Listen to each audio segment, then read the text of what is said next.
is motivational bestseller there, and of course the book that we're launching today, Bob's Banter, Chronicles, which is a book of short stories, are available for sale on Amazon. Bob's passion extends beyond writing. The public speaking and theatre, and I do believe singing too, are very close to his heart. His latest play on solving the Israeli-Palestinian conflict has been bought by an Australian company and is considered anti-Semitic. Ladies and gentlemen, please meet the inspiration, the motivator, the curator and editor of Bob's Chronicles, Mr. Boston. I don't want to stand there and rob the real heroes of this evening by me being over there. These are the people who should be clapped for, who did a fantastic job of being involved in this idea of a book of mine, and I think we just need to give them a great hand. Thank you, Grace. Thank you, Alvina. Thank you, Alvina. Thank you so much. Getting into the book, trusting me that we would be able to bring out a book together. You know, the nice thing about doing an online course or any kind of a course is the fact that you teach people. But then please remember that if you're going to bring out a course on cooking, finally what works is the taste of cooking, right? You can learn all about cooking and then go to the next course and learn all about baking and go to the next course and learn. And then came the idea that if I am going to teach people about writing, we need to bring out a book. And when the thought came to me, it was like horror in my head. I said, okay, fine, just sort of get me behind me. I don't want that kind of a thought. And then it came, bring out the book. At least to prove that what you're doing in teaching can actually be produced as something positive. And believe you, I don't know how the authors feel, but whenever I look at this, I say, my course wasn't too bad.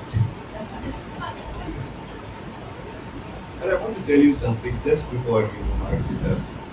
I promised my wife that I would not take the mic today because it was going to be their day, but she's not here. Please remember, there is a story everywhere. And the only problem is, and there's a story that can be written by anyone. You don't have to be a storyteller. And the problem is that we don't look for that story. These are 4 of them who in ordinary situations found the story. Grace saw it in this village. He must have just seen there were 6 people who came out and that story found over there. And so one of his story is right here as well. Elvina thought that a veterinary college can produce students who would look after their cats and dogs. Out of it came not a nice little story about cats and dogs and things like that, but murder and genocide. When a cat, can you believe such stories? But she did. That is imagination. And what I'm trying to tell you is it's available for all of us. Anita's been my neighbor. We've been walking together. She was for a long time. She was my neighbor, walking together. And suddenly produces this about hitchhiking, jumping across places, and there came a fantastic story which he produced, great Anita. And of course, he runs, I hope his family is here. Look good. He runs after a bus, she's a beautiful woman. She's a beautiful woman and the story is produced. And what a story! You've got to read all their stories. They are fabulous. Each one of them. Each story, wait for me, is so powerful in his writing that it shouldn't be in my book, it should be in a better book. And also please, also be Thank you for putting in that. Which leaves me with the last part of it. Use stories to build people. This morning, I had an experience of being taken on a scooter. By whom? By a woman. More than that, I was taken on a scooter by a man. What more would a story writer want than that kind of an episode? But let me tell you, you don't need episodes like that. And believe you me, that's going to be a story soon. You don't need episodes like that. If you want to make life interesting, push stories into people who you feel are boring. Married people, look at your wife. Work a story out of what questions you ask through their childhood, through their past, not just but through childhood memories. Build flesh and blood into people. This is what a story is about. It's like a black and white photo being taken and made into color. When you start doing it to the people around you, when you start talking to the people around you and asking them, then what happened 10 years back? What happened over there?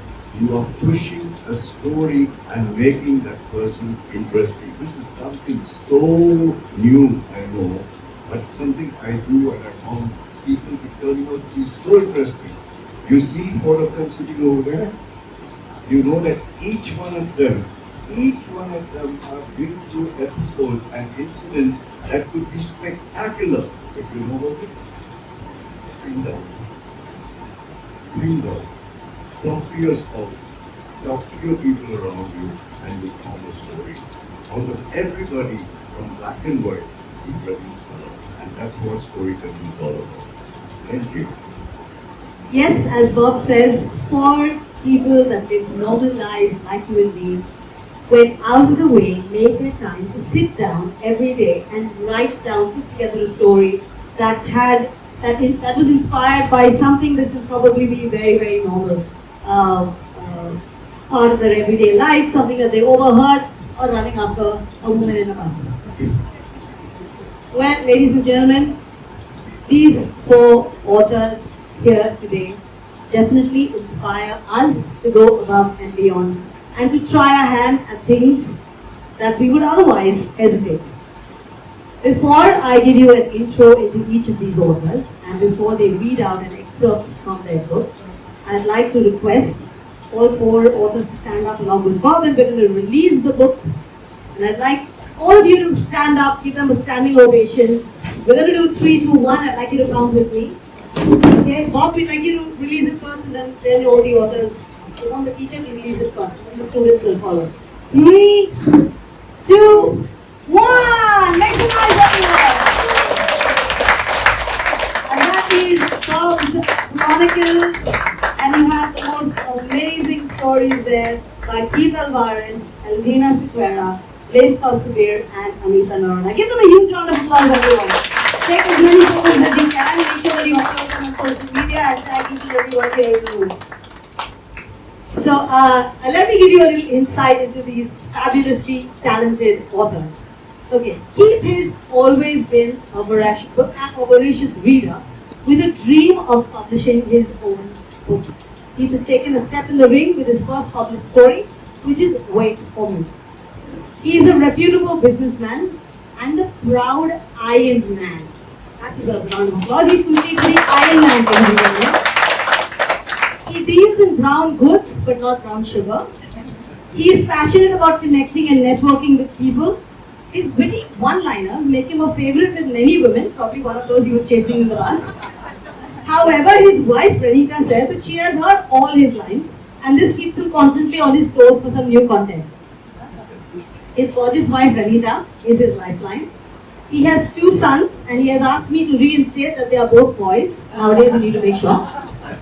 Okay, that's Ross and Kenneth. Keith has always received rave reviews about his writing, and he is in the process of writing another book. So that deserves another round of applause. Give him a round of applause, everyone. Bob's Banter Academy happened, Keith. And today, what you see is a beautiful story published for the very first time by this author. Ladies and gentlemen, put it together for Keith Alvarez. Thank you so much, Anila. I'm absolutely thrilled that Bob could be here today because we were actually planning this towards the end of September, and it's a huge coincidence that Bob was around, so we could have you for this for the book release. So I'll jump into the book straight away.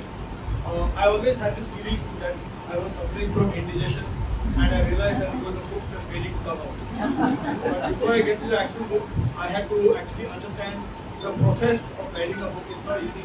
It's not just putting a few pages together and calling it a book. It has to have some structure, and I was very fortunate that Bob was part of my learning process in getting there. Without further ado, let me jump into Wait For Me. Wait for me, I screamed silently as the bus was leaving the stop. I ran towards it and did for a moment realize that that was the beginning of a series of wait for me that would carry on till there was no more waiting. I ran after the bus, repeating the same words.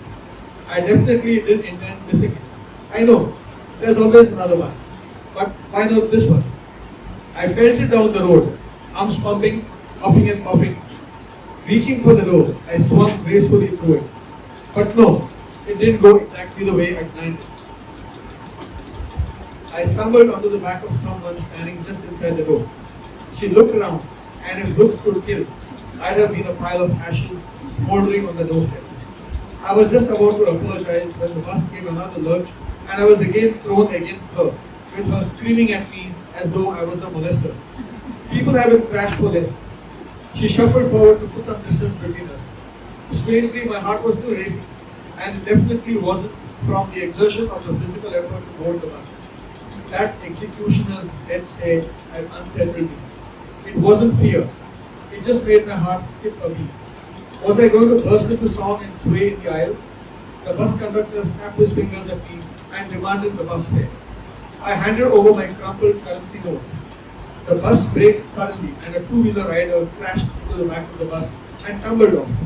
That distraction was enough to get me refocused on my first day at work. I had to snap out of it. This wasn't the movies after all. I had been spinning fantasies in my mind. Boy runs for the bus. Boy boards the bus and bumps into a girl.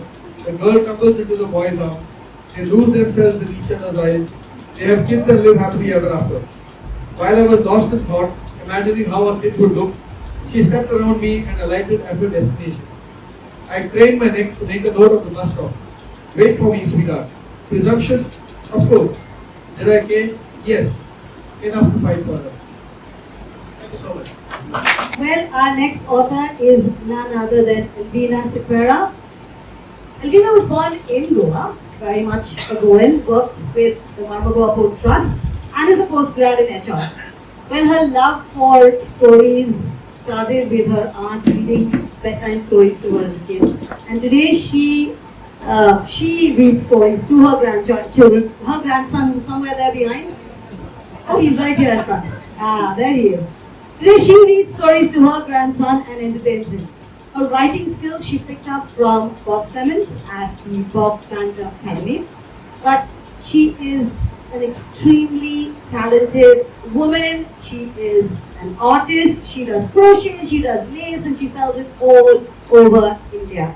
So as Bob said earlier, these are people who have very full lives, but yet make the time to find the extraordinary in the ordinary. Her story, Murder in Genesis, was inspired by some hobo that she heard in the veterinary college. So let's hear a little more from Elvina. Give her a huge round of applause, ladies and gentlemen.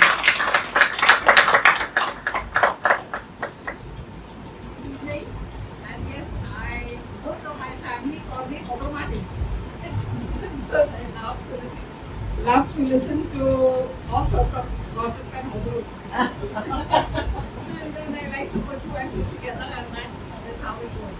In fact, this story was because I overheard two veterinary college students talking about how they can earn money through pet sitting. Pet sitting was not something that I knew about, but then I learned, and they make good money where they can buy cars, scooters, high-end bikes, So I was a bit opened my eyes now. Then I said, okay, let's write a story about them. And then one day I heard half of them talking about murders. So I said, okay, let's do it. The book of background is a cooperative society in Bangalore where my son stays. So I took that. Then I took the veterinary college and it wrote a story about it. I do hope you'll like. I'll read about it. I'll read in the middle expert.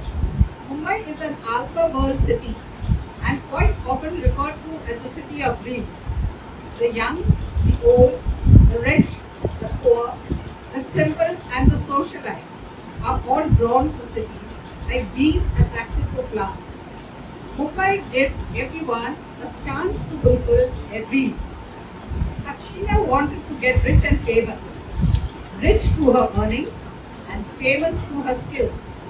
She knew she would soon imbibe as an animal psychologist, but on her road to riches and fame, she knew she would have to make do with scraps from odd jobs that utilized both her skills of learning and caring. So she took up a job of pet sitting, and then what follows, you'll read about it.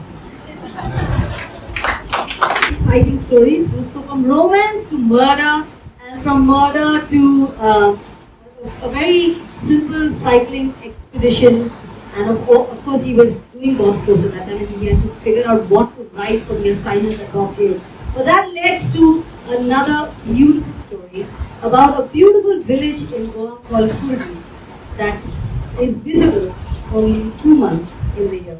Ladies and gentlemen, let me introduce you to our next author, Blaise Kostabir. Give him a round of applause.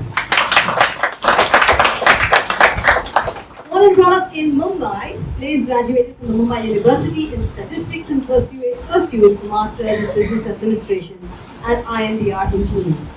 As an executive assistant at India Containers, he established a factory in Aurangabad and received a scholarship for an MBA at the Asian Institute of Management in Manila. In 1985, he co-founded GMI Zarhak Molders, but I think many of you will be familiar with the Shakti water tank, which is synonymous with his company, a brand that is grown to be a reputable brand in its segment. Blaise has held very prominent positions in various associations and has received the Asian Institute of Management's Alumni Achievement Award in 2023. He is a visiting faculty member, serves on educational boards, and contributes often in the local newspaper, the O Herald. Through this time, he encountered Jesus and gives credit to him for all the good things in his life, and that includes his beautiful wife Claire, there sitting there in row 3, and his 3 children. Are they here? One is here. Alright, yes. So please, ladies and gentlemen, the third author I'd like to introduce you to, the author of Unseen, Blaise Kostabir. Give him a round of applause. Good evening. I first realized I could tell stories when I was given an assignment in school. It was called Fire and Stable, and the teacher asked me to read my story. And I stood up, opened my book, and I read the story. For a good 10 minutes later, okay, now show me the book. And I realized that she realized that I had nothing in the book. I said, why it looks like God, but they are not smart enough. I forgot to turn the page. But I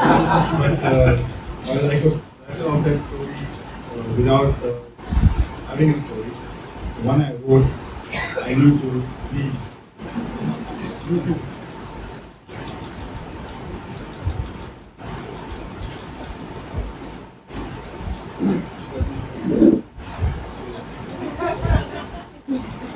Unseen.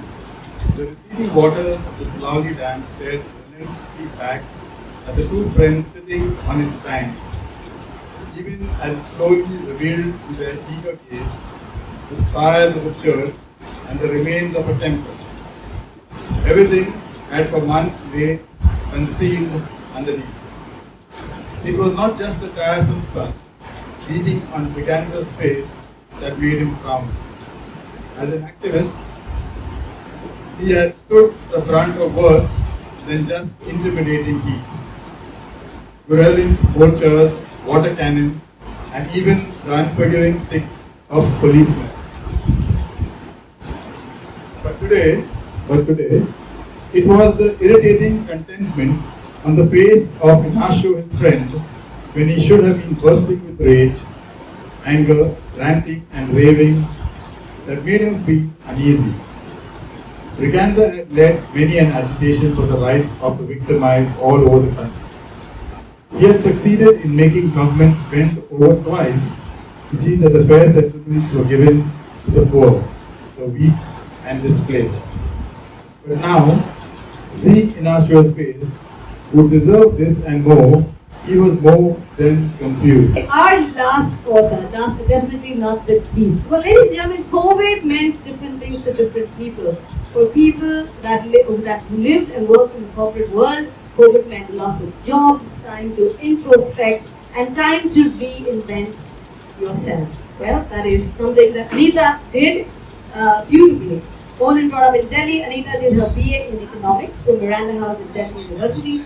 She then went on to work nearly 3 decades in the advertising, movie marketing, and travel marketing business. She got some on-the-job training in writing last-minute copy and radio jingles, and in recent times some corporate video scripts. But during COVID, she attended Bob's class, and she credits Bob for inspiring her to write. So I think all of them do. Ladies and gentlemen, please put your hands together for Anita Nero with What's to Come. Big thank you to Bob. I couldn't believe that a neighbor, my dad's friend, turned out to be such a mentor. I think we'll also, on behalf of the other three, I would say we should credit the other 80, who like us made that first attempt and their stories are many. I read the entire book without to cover. Some of them make you laugh, some of them make you cry, and some of them is progress. I thought the story was Sarita and I went to Kurdi and I read your story and I said, oh, remember every moment on the ground over there. So without much ado, I'll get you through a bit of my story. Basically, I'm talking about Maya, who's in a situation where she's helpless and lost. And she doesn't know how to get out of it, so she gets out into nature.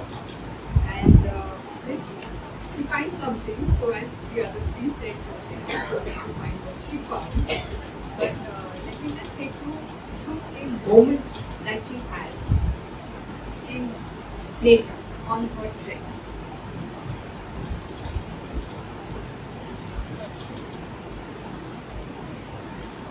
Maya smiled.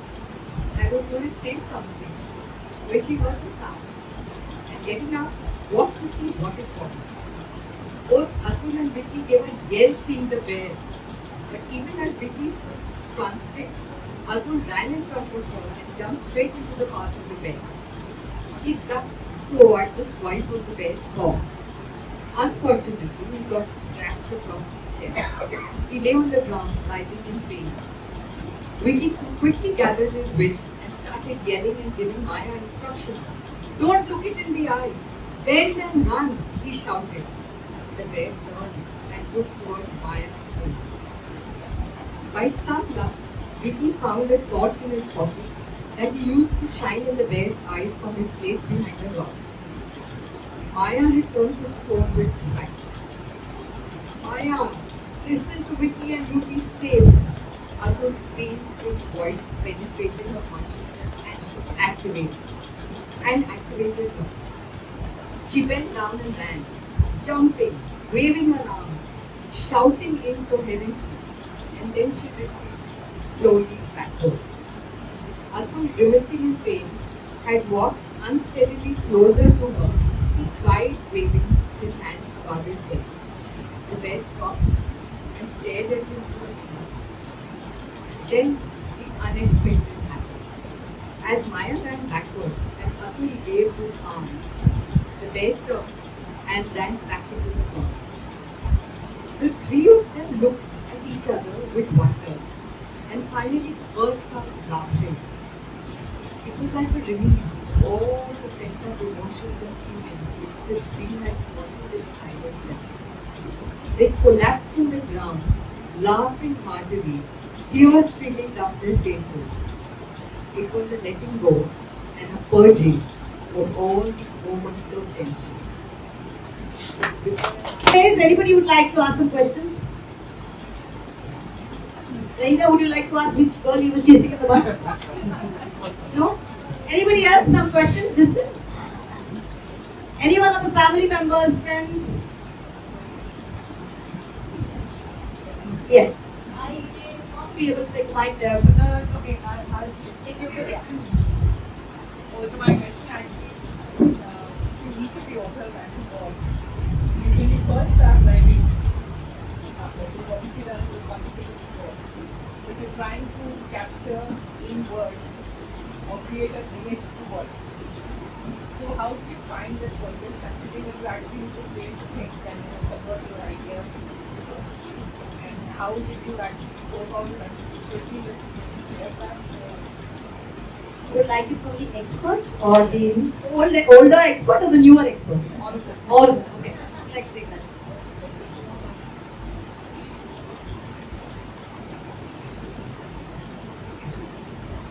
A couple of years back, I was entering America, and you know, the immigration people over there, they stopped me and they asked me what I do as a profession. So I said, I'm a journalist. And they said, oh, and what do you write? So I said, I write satire. So he laughed. And he said, oh, that's like a cartoonist. And I said, yes, but I use the pencil. I use the pen. Okay? That is what we do. Just like a painter uses his brush, sees in his mind the figure and he paints. I tell my class, look at what you're writing as a picture and then put words to it. So I'll give you an idea. You just want to write about a horse which is jumping, and you let the horse jump in your mind and freeze it. You freeze it, and as you freeze it, it's like looking at a photograph or a painting or a sculpture, and you start writing and you say, you look at how it's standing, you look at its wearing, its mane, look at its eyes, and you go on writing and you describe everything the reader needs to know in words. Freeze the picture and then start putting it into words. And you've done, better than a painter can do. I hope that answers your question.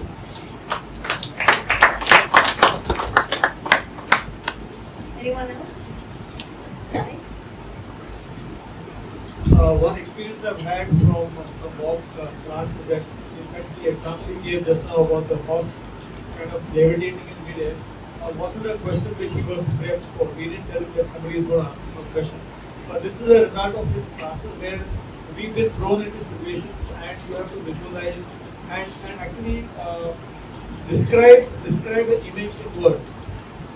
And when we do that, I realized through his classes and through my personal writing experiences that a writer cannot be disassociated from what is writing, because every anecdote or every instance that is there on paper is some kind of an experience we've had, whether it is a human experience or we've learned the way Avina has overheard people, I would call it eavesdropping.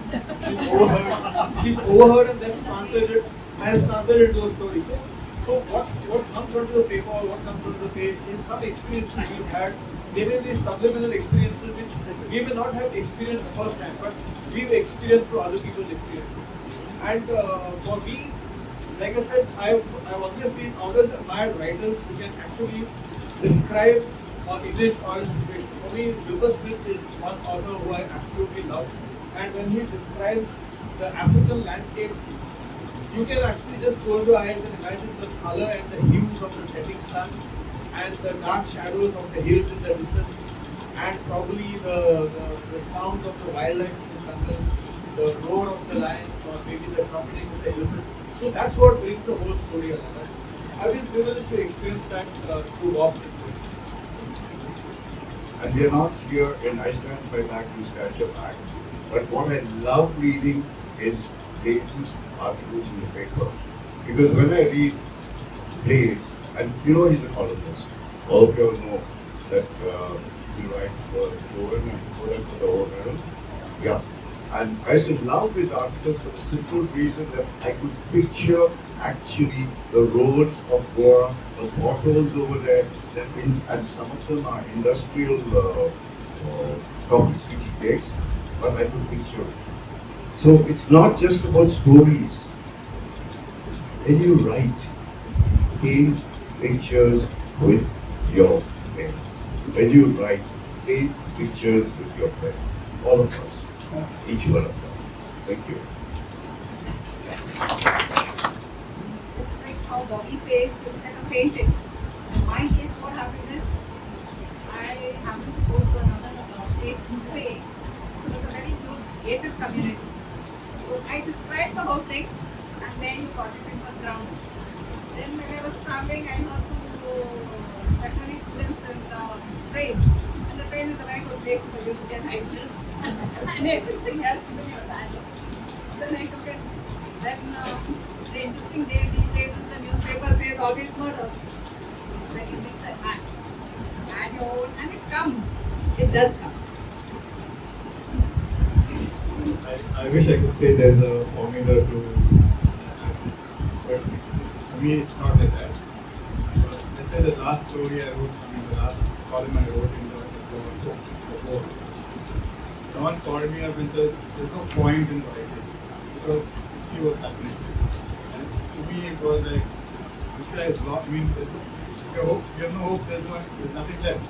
So from that, I'm going about my daily life and I'm picking up what is connected to hope. And by the time, I don't know how Bob does it every day, but I guess story in the background that now knows how to write story. But for me, it's once a month. So by the time story time comes, delivery time comes, I have a deadline. The previous day I start, and it all comes together, all those incidents come together, and then you kind of frame it, and kind of what comes out there. So that's the way it works for me. But I think you just want to start, because you can keep talking about it.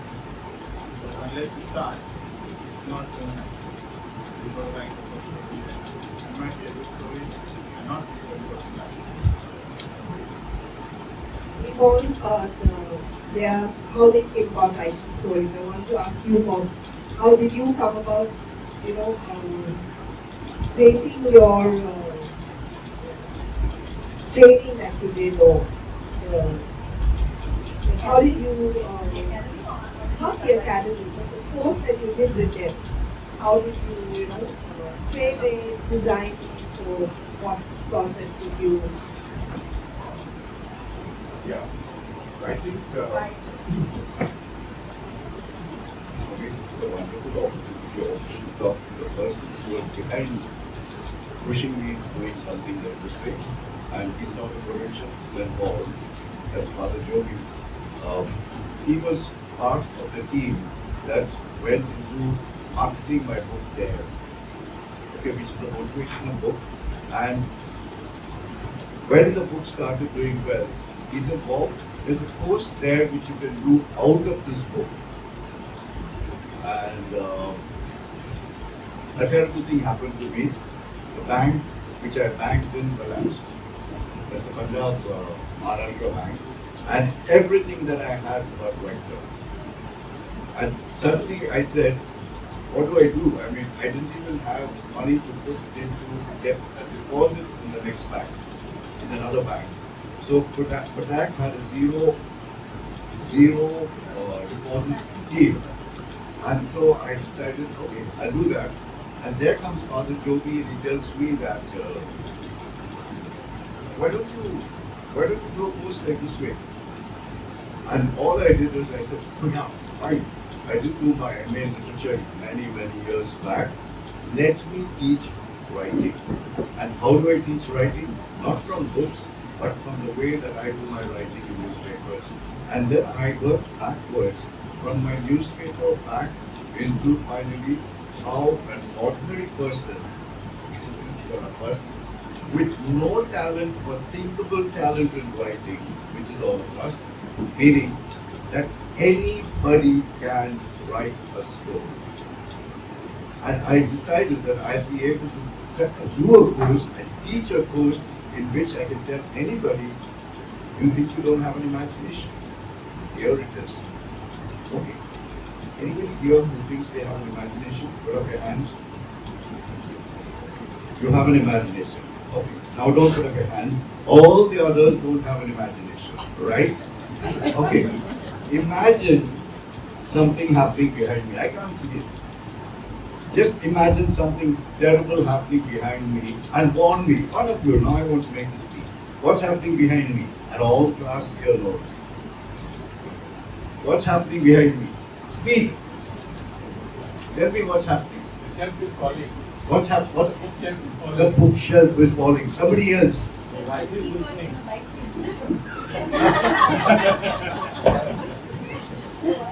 The wife is listening. Jesus is behind me, she's listening. Now connect the bookshelf falling to the wife is listening. And now the next person. Bookshelf is falling on me. The wife is listening. Connect both these things up and go to the next one. What's the next? She's hiding behind the bookshelf. She's hiding behind the book. Now you see how imagination works. Other than this lady who says that she's got imagination, all of you all didn't put up your hand, and yet you find now that you've got imagination. You actually see my wife coming to the bookshelf and catching me. That is imagination. That is how you get pushed. I hope I'm answering your question. But we have in our course something like look through the window. When you look through the window, it's a blank window, there's nothing outside. And I tell the student, what do you see? Nothing, Bob. Look further. I think I can see an empty car. Okay? Use your imagination. What's in the car? Use your imagination. There's a man sitting, looking at his phone. What's happening next? I think his daughter talked to him saying that he's in the hospital. What's happening next? He needs money to go to take his daughter to the hospital. There it is. You looked out of the window and saw nothing, and from nothing you created something. That's how imagination works. So, each one of you, push your imagination. Again, another point. That same imagination is what has invented the greatest engines and the greatest things in life. It's all imagination. So it's not just stories. It's everything in the world comes out of creativity. And the third point, what stops you from imagining? Yourself. Because everything that looks after your boredom, everything that looks after your boredom is stopping you from using that period of being bored into fulfilling how you can get out of that boredom, not through a phone, but by some activity which your imagination produces. Can you think with me on this? So teach your children and your grandchildren to keep their imagination going by less screen time. Let them get bored. When they get bored, tell them, what do you want to do? And they will start inventing things to do, which is again imagination. Let's not kill this wonderful gift of God called imagination. Thank you. Any more questions? Don't feel shy to ask anything. Okay? Any of you also would like to say something else before we wrap up?